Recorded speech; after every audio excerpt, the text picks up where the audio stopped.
Alors, selon François Asselineau, l'équipe Trump semble perdue. Il dit, Louis Masson, le secrétaire à la défense, déclare à CBS que l'on est seulement au début des frappes sur l'Iran. Mais le 9 mars, le président Trump dit à la presse que la guerre en Iran est quasiment finie.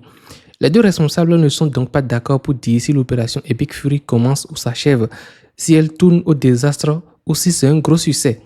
Si on y réfléchit 10 secondes, c'est complètement dingue. Mais avant de poursuivre cette vidéo, n'hésitez surtout pas à lâcher un petit pouce bleu sur cette vidéo afin que l'algorithme puisse la proposer à plusieurs d'autres personnes. Et si vous n'êtes pas encore abonné à la chaîne, n'hésitez surtout pas à vous abonner et à activer toutes les cloches de notification pour ne rien manquer des prochaines vidéos qui vont venir qui pourraient vous intéresser. Merci pour le soutien. Alors on poursuit et on va dans le vif du sujet. Donald Trump déclare « La guerre est presque terminée, nous sommes bien en avance sur nos estimations initiales qui prévoyaient une durée de 4 à 5 semaines. » Sur Sputnik Africa, on a un petit résumé de tout ce qui s'est dit entre Vladimir Poutine et Donald Trump lors de leur dernier échange. Et c'est un échange récent qui porte en fait sur la situation géopolitique actuelle au Moyen-Orient et en Ukraine aussi. Alors, selon le conseiller du président russe, Yuri, leur entretien a duré près d'une heure. Je rappelle que c'était au téléphone. Les deux leaders ont évoqué le conflit iranien et les négociations visant à résoudre le conflit ukrainien. Le dirigeant russe a exprimé plusieurs considérations en vue d'un règlement politique et diplomatique rapide du conflit iranien. Vladimir Poutine a salué les efforts de médiation des États-Unis et de Donald Trump en personne en vue de mettre fin à la crise ukrainienne. La conversation a eu lieu sur l'initiative du président américain. Toujours dans la continuité de cette information-là, Poutine a eu une conversation téléphonique avec Trump. C'est ce qu'a annoncé son conseiller, le conseiller du président russe, Ushakov. Il dit en premier point que Trump a appelé Poutine, c'est pour compléter l'information qui vient de passer, et on avait remarqué en fait que c'est le président américain qui a initié les discussions. Donc, Trump a appelé Poutine pour discuter de l'évolution de la situation internationale actuelle. Il a noté que Poutine avait fait part à Trump de ses idées sur la résolution du conflit iranien, notamment à la suite de ses entretiens avec les dirigeants des pays du Golfe. L'accent dans la conversation entre Poutine et Trump portait sur l'Iran et les négociations concernant l'Ukraine. Poutine a souligné lors de son entretien avec Trump les avancées réussies des troupes russes dans l'opération militaire spéciale, ce qui devrait inciter Kiev à aller vers un règlement. Trump a de nouveau exprimé son intérêt pour un cessez-le-feu rapide et un règlement à long terme en Ukraine. Les dirigeants russes et américains ont également discuté de la situation au Venezuela. Poutine et Trump se sont déclarés prêts à avoir des échanges réguliers. La conversation entre les deux dirigeants a duré environ une heure. La conversation a été sérieuse, franche et constructive. Alors, il pourrait être utile en mettant fin à la guerre entre l'Ukraine et la Russie. Donald Trump, à propos de son appel avec Vladimir Poutine. Nous parlions de l'Ukraine. Je pense que c'était un appel positif sur ce sujet. Et nous avons évidemment ensuite parlé du Moyen-Orient. Et il veut être utile.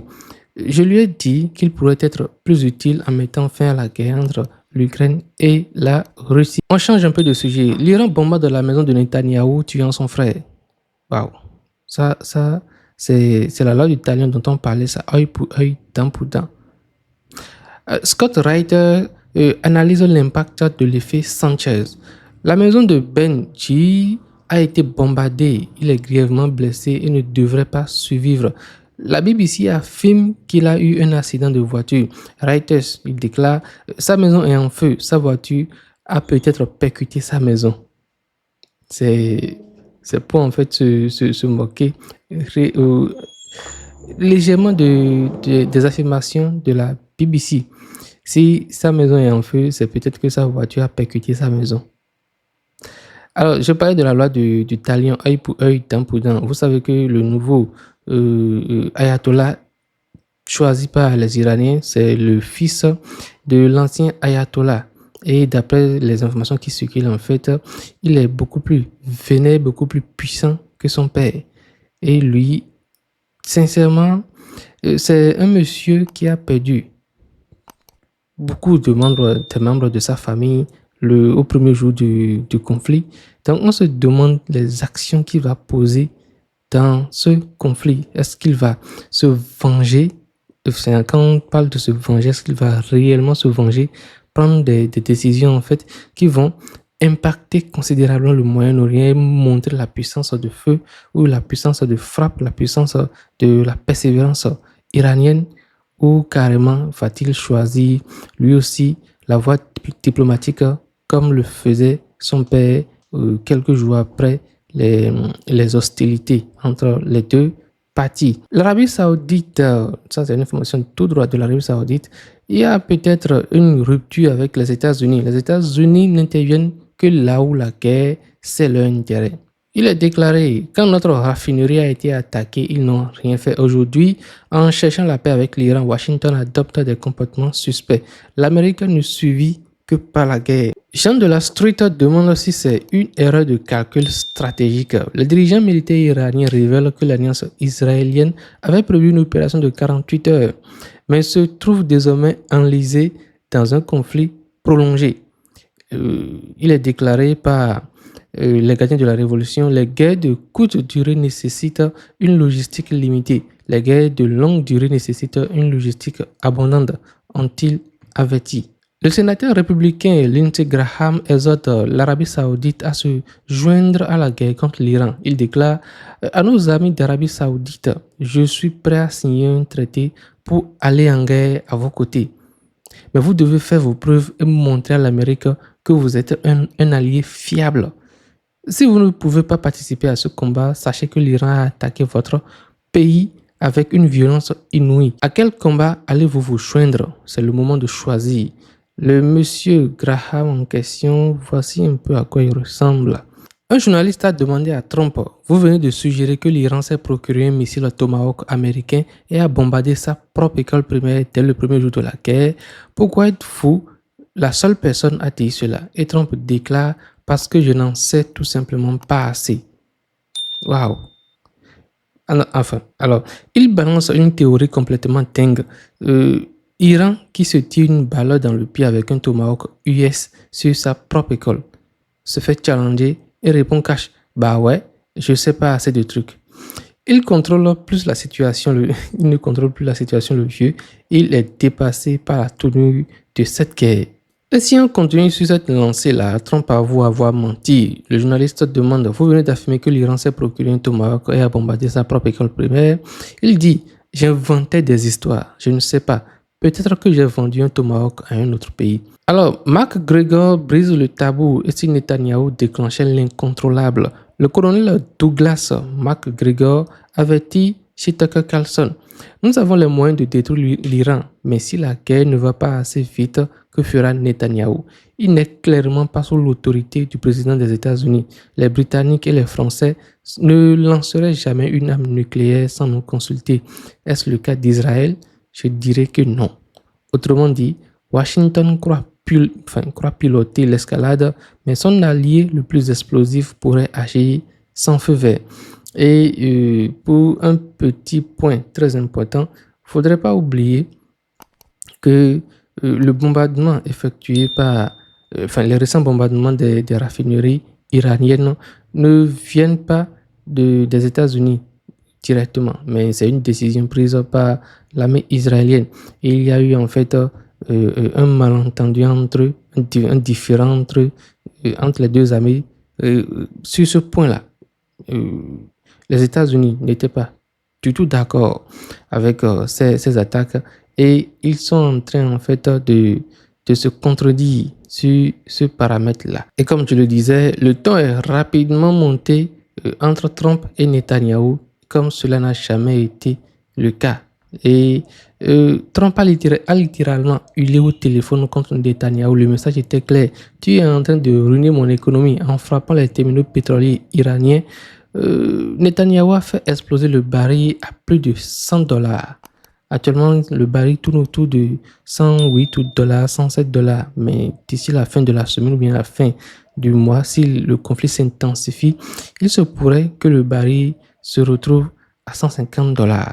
Alors, Trump, qui avait promis de faire baisser les prix, se sent trahi et manipulé. Il réalise qu'il s'est fait entraîner dans une guerre d'usure qu'il ne voulait pas. Désormais, c'est America First contre Israël First. La lune de miel est terminée, place à la guerre froide entre les deux alliés. C'est la question de fin que se pose l'œil média. Le président du Parlement iranien, Mohammad, affirme que le système de défense israélien Iron Dome n'est plus un dôme de fer et que l'Iran peut désormais frapper où il le décide. Selon lui, Téhéran compte mener moins de frappes qu'au cours de la guerre des 12 jours, mais avec une précision et une efficacité accrues. Jeffrey Sachs avertit, nous sommes au premier stade de la troisième guerre mondiale. Dès avril 2025, l'économiste américain avertissait le chaos au Moyen-Orient est un scénario planifié. Il rappelle plutôt la liste secrète du Pentagone de 2021, 7 guerres en 5 ans, Syrie, Liban, Irak, Libye, Soudan et Somalie. La seule qui n'avait pas encore eu lieu à l'époque était la guerre contre l'Iran, c'est ce qu'il a noté. Aujourd'hui, ces prédictions se réalisent. Tucker Carlson a affirmé que selon lui, si l'Iran se rendait sans condition, cela pourrait entraîner de graves abus de la part des soldats américains. Il a également déclaré que Trump pourrait envisager l'utilisation d'armes nucléaires dans le cadre d'un conflit avec l'Iran. Ces propos interviennent après que Trump a publiquement critiqué Carlson, affirmant qu'il n'était pas MAGA et pas du tout intelligent. Peu après, Carlson a diffusé une interview dans laquelle il critique la position de Trump sur le conflit avec l'Iran, estimant que son approche pourrait conduire à une escalade majeure. Cette prise de position met en évidence une rupture publique contre les deux figures. Les réactions restent divisées. Certains considèrent les déclarations de Carlson comme excessives et infondées, tandis que d'autres y voient une critique de l'engagement militaire américain à l'étranger. On se doutait bien que la Chine avait indirectement une petite main ou bien un petit doigt dans ce conflit entre les Iraniens et les Américains. Alors, ce tweet-là nous confirme les faits. Guerre contre l'Iran, voici ce que fait la Chine qui n'est pas loin du théâtre des opérations avec son monstre flottant, le Liaoyang 1. C'est un navire chinois de 30 000 tonnes qui stationne dans le golfe d'Oman. Il ne tire rien, il n'attaque personne et pourtant sa présence change peut-être l'issue du conflit entre les États-Unis et l'Iran. Le Liaoyang 1 est un navire de surveillance militaire le plus avancé au monde qui est déployé depuis le début du mois dans les eaux internationales au large d'Oman, escorté de 2 destroyers de guerre chinois, officiellement pour des missions de suivi spatial. En réalité, pour surveiller chaque mouvement de la mer américaine dans la région, ces capteurs peuvent couvrir un rayon de surveillance colossal. Ces radars peuvent suivre des centaines de cibles simultanément. Et la Chine a déjà publié des images satellites des positions militaires américaines en Jordanie.